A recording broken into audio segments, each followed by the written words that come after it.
Ce que fait Donald Trump, c'est-à-dire cette action très brutale, souvent cruelle, parce qu'il y a des séparations de famille, etc. C'est-à-dire qu'il accélère, il fait même donner l'armée, n'est-ce pas? Il a réussi à faire plier la Colombie pour qu'elle reprenne, sous menace d'augmenter les droits de douane de manière faramineuse. Est-ce que c'est un modèle pour vous?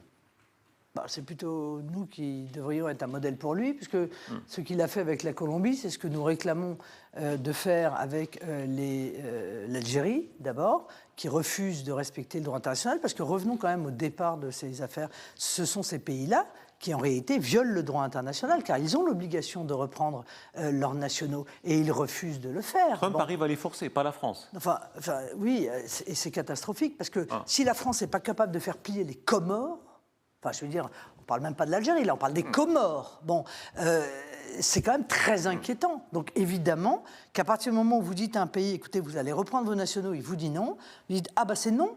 Bon, alors très bien. Alors, effectivement, on arrête l'intégralité du versement. Alors, cas d'école, l'Algérie, qu'est-ce que vous feriez de plus que ce que fait le gouvernement actuellement? Soyons clairs. Je ferai exactement ce qu'a fait Donald Trump avec la Colombie. Exactement. C'est-à-dire que vous ne reprenez pas, vous ne respectez pas le droit international, il n'y a plus aucun transfert d'argent vers l'Algérie, il n'y a plus un seul visa. Il y a évidemment la dénonciation, mais ça de toute façon il faut le faire, nonobstant le comportement d'Algérie de la Convention de 68. Il n'y a aucun visa non plus pour les dirigeants algériens.